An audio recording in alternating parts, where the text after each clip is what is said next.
झंडा ऊंचा रहे हमारा, गाए मिलकर भारत सारा। आज ये गीत हर एक भारतीय के मन में गूंज रहा है, क्योंकि इसरो ने एक नया इतिहास रचते हुए चांद पर फतह हासिल कर ली है और 4 साल का लंबा इंतजार आज जाकर खत्म हुआ है। सचमुच भारत का चंद्रयान 3 चांद की सरजमी पर सुरक्षित रूप से लैंड कर चुका है। जो कारनामा करने में रूस व अमेरिका जैसे देश और नासा व रॉसकॉस्मोस जैसी स्पेस एजेंसियां फेल हो गईं, वो भारत ने कर दिखाया। आज भारत का झंडा इतना ऊंचा हो गया है कि उसे देखने के लिए पूरी दुनिया को अपना सर ऊंचा करना पड़ेगा, क्योंकि आज हमारे देश का तिरंगा चांद पर लहरा रहा है। दुनिया भर से भारत को इस मिशन के कामयाब होने की बधाइयां और शुभकामनाएं मिल रही हैं और सच में आज का दिन किसी बड़े त्योहार से कम नहीं है। भारत की ये जीत कोई आम जीत नहीं है, क्योंकि इसके पीछे सालों तक दिन रात लगातार की गई मेहनत और ऐसी हार शामिल है जिसने सबको रुला दिया था। आज सिर्फ इसरो या चंद्रयान नहीं बल्कि भारत की जीत हुई है। लेकिन ये सब कैसे हुआ? लैंडिंग के आखिरी समय में लोगों की सांसें क्यों रुक गई थी और कैसा रहा हमारे चंद्रयान का ये पूरा सफर? आइए आज की इस वीडियो में आपको बताते हैं। दोस्तों, 6 सितंबर 2019 का वो दिन तो आपको याद ही होगा, जब पूर्व इसरो चेयरमैन के. पीएम मोदी के कंधे पर सर रख कर रोए थे।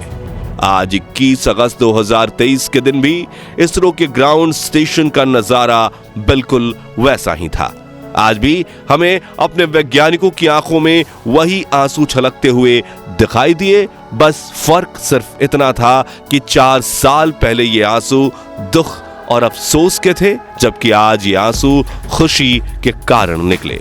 और निकलते भी क्यों नहीं, ये पल भी इतना बड़ा और खास जो था। सोचिए, भारत चांद पर लैंड करने वाला दुनिया का चौथा देश बन गया है और दक्षिणी ध्रुव इलाके में लैंड करने वाला पहला देश। जो कारनामा दुनिया के बड़े बड़े ताकतवर और एडवांस टेक्नोलॉजी वाले देश नहीं कर पाए, वो भारत ने कर दिखाया। दोस्तों, ये बात बार बार करते हुए हमें बहुत ही गर्व महसूस हो रहा है कि हमारा चंद्रयान 3 चांद के दक्षिणी ध्रुव इलाके में सफलतापूर्वक लैंड कर चुका है और आगे 14 दिनों तक ये चांद पर अपने परीक्षणों को अंजाम देगा। इस मिशन में मिली कामयाबी स्पेस एक्सप्लोरेशन के फील्ड में भारत के लिए नए रास्ते खोलेगी।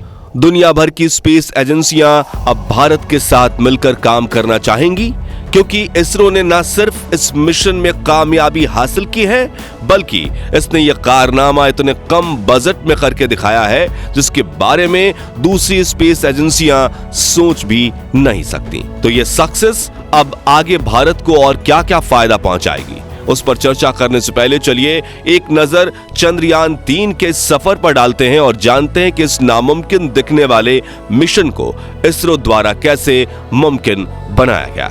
दोस्तों, यूं तो इस मिशन की तैयारी 2019 में ही शुरू हो गई थी, लेकिन इसे लॉन्च करने में 4 साल का समय लगा। आखिरकार 14 जुलाई 2023 के दिन श्रीहरिकोटा के सतीश धवन स्पेस सेंटर से चंद्रयान 3 को लॉन्च किया गया। लॉन्च व्हीकल के तौर पर हमारे वैज्ञानिकों ने अपने सबसे पावरफुल रॉकेट LVM-3M4 का इस्तेमाल किया, जिसे हम बाहुबली रॉकेट भी बुलाते हैं। इस रॉकेट ने चंद्रयान को पृथ्वी की कक्षा में पहुंचाने के लिए सिर्फ 16 मिनट का समय लिया था। पृथ्वी की कक्षा में आने के बाद रॉकेट इससे अलग हो गया और चंद्रयान ने पृथ्वी का ऑर्बिट करना स्टार्ट कर दिया। इसने पृथ्वी के कुल 5 चक्कर लगाए और उसके बाद 17 दिन का समय इसमें लगाने के बाद 1 अगस्त को पृथ्वी की कक्षा से निकलकर इसने ट्रांसलूनर ऑर्बिट का रास्ता पकड़ लिया। ये स्पेस हाईवे पार करने में इसे सिर्फ 5 दिन लगे और 5 अगस्त को ये चांद की कक्षा यानी कि लूनर ऑर्बिट में प्रवेश कर गया। फिर पृथ्वी की तरह ही चांद पर इसने 5 ऑर्बिट पूरे किए, लेकिन यहाँ हर पूरे होते हुए ऑर्बिट के बाद इसके अगले ऑर्बिट का साइज कम होता गया। यानी ऑर्बिट चेंज करते हुए चंद्रयान 3 चांद की सतह की और ज्यादा नजदीक आ गया और ये पांचों ऑर्बिट करने में इसे 12 दिन का समय लगा। इसके बाद इसरो के वैज्ञानिकों ने प्रपल्शन मॉड्यूल व लैंडर मॉड्यूल को एक दूसरे से अलग कर दिया, क्योंकि प्लान के अनुसार यहां से आगे का सफर सिर्फ विक्रम लैंडर को ही पूरा करना। यानी पहले चंद्रयान से उसका रॉकेट अलग हुआ और उसके बाद प्रपल्शन मॉड्यूल भी अलग होकर पीछे रह गया। फिर यहीं से इसकी लैंडिंग का अंतिम पड़ाव यानी डीबूस्टिंग की प्रक्रिया शुरू हुई। इसी दौरान विक्रम लैंडर की गति 18 और 20 अगस्त के दिन 2 बार धीमी की गई और इसको चांद की और भी ज्यादा करीब वाली कक्षा में भेजा गया। अब हमारा लैंडर 25 into 134 किलोमीटर की कक्षा में पहुंच गया। जब हमारा लैंडर यहां पहुंचा तो इस कक्षा के न्यूनतम पॉइंट यानी 25 किलोमीटर से इसकी फ्री फॉल शुरू की गई। इस पॉइंट पर आकर विक्रम लैंडर के बूस्टर्स व काफी सारे सेंसर्स ऑन कर दिए गए थे, क्योंकि अब चंद्रयान को बस नीचे की तरफ आना और अपनी लैंडिंग साइट ढूंढकर उस पर उतरना था। LDV और LHVC जैसे जबरदस्त उपकरणों की हेल्प से चंद्रयान को यह काम करने में भी ज्यादा समय नहीं लगा और अपने उतरने की जगह को लॉक करके यह धीमी रफ्तार से उसकी तरफ नीचे आना शुरू हो गया।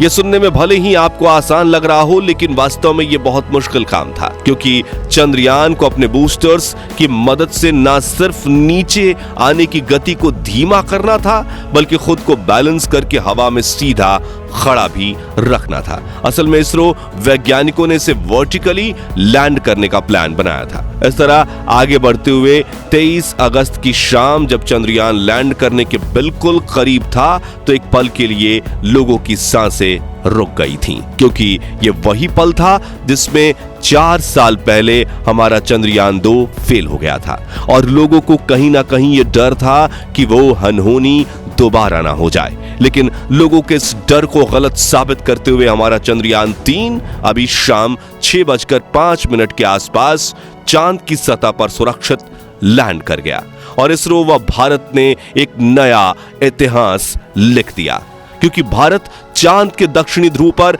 लैंड करने वाला पहला देश बन चुका है।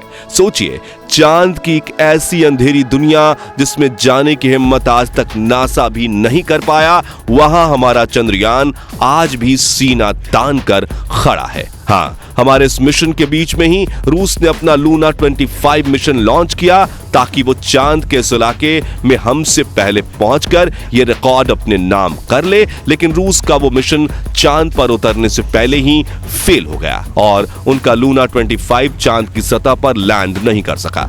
आज चंद्रयान चांद के इस इलाके में उस राजा की तरह खड़ा है जिसने नामुमकिन माने जाने वाले किले पर जीत हासिल की है। लेकिन इसरो का यह काम यहीं पर खत्म नहीं होता, बल्कि यहां से प्रज्ञान रोवर का काम शुरू होता है, जिसे विक्रम लैंडर के अंदर सवार करके भेजा गया है।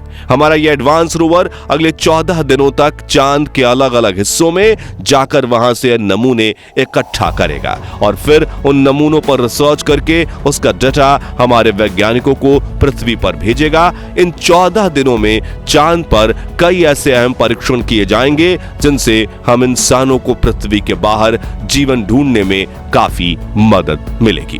दोस्तों, चंद्रयान 3 का सफल होना सिर्फ इसरो ही नहीं बल्कि पूरे देश के लिए बहुत फायदेमंद साबित होगा, क्योंकि अब दुनिया भर की स्पेस एजेंसियां और यहां तक कि स्पेस एक्स और ब्लू ओरिजिन जैसी प्राइवेट कंपनियां भी हमारी स्पेस एजेंसी के साथ काम करना चाहेंगी। इससे भारत में विदेशी मुद्रा मुख्यतः डॉलर आएगा और देश की इकोनॉमी स्ट्रांग होगी। साथ ही पूरी दुनिया को यह मैसेज जा ही चुका है कि स्पेस एक्सप्लोरेशन के फील्ड में इसरो भी एक बहुत बड़ा नाम है और इसकी गिनती अब दुनिया की गिनी चुनी सबसे एडवांस स्पेस एजेंसीज में की जाएगी। इस सब के अलावा चंद्रयान 3 की सफलता से हमारे वैज्ञानिकों को अपने आने वाले मिशन जैसे आदित्य L1, एक्सपो 60, निसार और स्पेड एक्स को सफल बनाने का एक नया कॉन्फिडेंस मिलेगा और इसरो अब इससे आगे बढ़कर और भी बड़े बड़े स्पेस मिशन का प्लान बनाएगा। वैसे दोस्तों, इसरो ने जो कारनामा करके दिखाया है उसके लिए एक सलूट तो बनता ही है। अगर आप लोगों को भी इसरो पर गर्व है तो कमेंट में जय हिंद जरूर लिखें। बाकी हमारी आज की वीडियो में बस इतना ही था। वीडियो अच्छी लगी हो तो इसे लाइक और शेयर जरूर करना और अगर आप हमारे फेसबुक पेज पर नए हैं तो पेज को फॉलो भी जरूर करें। मिलते मिलते हैं जल्दी ही एक और इंटरेस्टिंग वीडियो में, तब तक के लिए गुड बाय, जय हिंद।